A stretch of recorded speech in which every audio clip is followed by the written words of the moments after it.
নমস্কাৰ। What is কৰ্মযোগ? কৰ্মনো কি? ভগৱত গীতাৰ অৰ্জুনে যেতিয়া সুধিছিলে ভগৱান কৃষ্ণক যে প্ৰভু তুমি মোক এই কুৰুক্ষেত্ৰ যুদ্ধ কৰিবলৈ দি পেলাই মোৰ ইষ্টমিত্ৰক বধ কৰিবলৈ লৈ পেলাই বৰ বিভ্ৰান্তিত তুমি পেলাইছা, মোৰ কি হ'ব এতিয়া?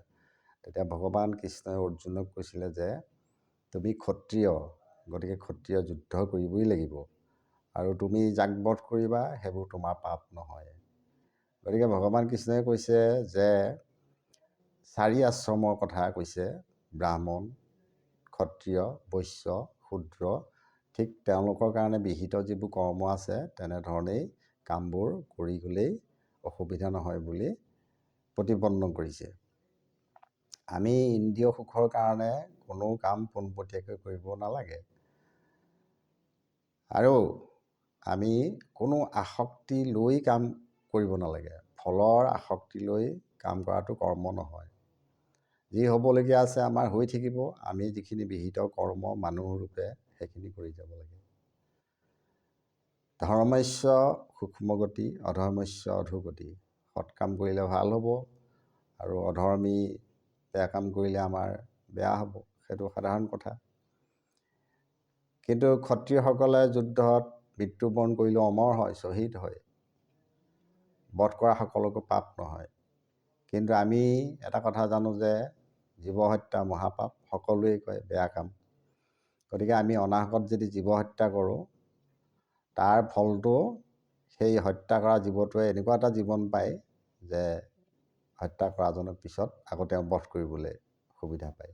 গতিকে আমাৰ এই জলচক্ৰৰ নিচিনাকৈ এই পৃথিৱীৰ যিটো আত্মা আৰু জীৱন মৃত্যু, সেই প্ৰক্ৰিয়াটো চলি থাকে।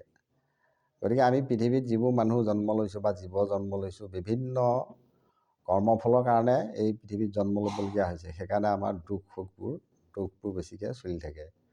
আৰু যিসকলে ভগৱান কৃষ্ণৰ ভজনা কৰিব জানিছে তেওঁলোকৰ দুখটো অলপ পাতলি যায়, কৰ্মফল কমি যাব পাৰে। যেনেকৈ ছুপ্ৰিম কোৰ্টত আমি এপিল কৰিলে অলপ শাস্তি লাঘৱ হ'ব পাৰে।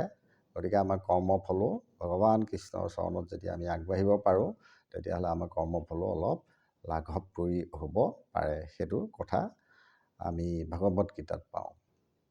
সেই 4 আশ্ৰমৰ বাদে আমি আমাৰ দেহটো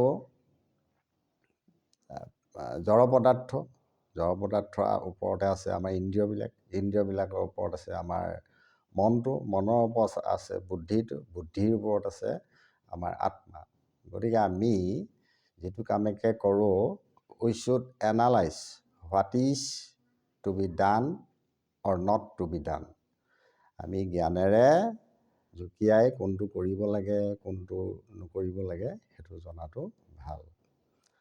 আৰু এটা আছে কৰ্মযোগৰ লগত, কৰ্মফলৰ লগত আমাৰ পাৰ্থিৱ জগতখনত 3টা গুণ আছে: সাত্বিক, ৰাজসিক আৰু তামসিক। সাত্বিক গুণৰ মানুহবিলাকে সৎ কামত নিয়োগ হৈ পেলাই ভাল কাম কৰিবলৈ যায়, তেওঁলোকে সৎগতি লাভ কৰে, সুখ শান্তি বেছি হয়। ৰাজসিক ব্যক্তিসকলে এই পাৰ্থিৱ জগতৰ ধন সম্পত্তি, এনেকুৱা মেটেৰিয়েলিষ্টিক যিবোৰ কথা বস্তু, সেইবিলাকৰ ওপৰতে তেওঁলোকৰ সন্তুষ্টি নিৰ্ভৰ কৰে। কিন্তু সেই বস্তুবিলাকে খন্তেকীয়া সুখ দিয়ে, শেহলৈ কিন্তু সেইবিলাকে মানুহজনক এটা বিৰূপ প্ৰভাৱহে পেলোৱা দেখা যায়। তেওঁ পৃথিৱীৰ মায়ামোহবোৰ এৰিব নোৱাৰে, তেওঁ বস্তুৰ ওপৰতে তেওঁ মনটো নিহিত থাকে, বস্তুৱে সৰ্বস্ব বুলি ভাবি থাকে। আৰু তামসিক গুণটো হৈছে একদম তলৰ গুণ, যিবিলাকে এইখন পৃথিৱীত ময়ে কৰ্তা বুলি ভাবে, আৰু বেলেগ একো নাভাবে। এইবোৰ ভগৱান চগৱান যে পৃথিৱীত আছে এনেকুৱা কথা তেওঁলোকৰ নাই, তেওঁলোকৰ যি মন যায় তাকে কৰে।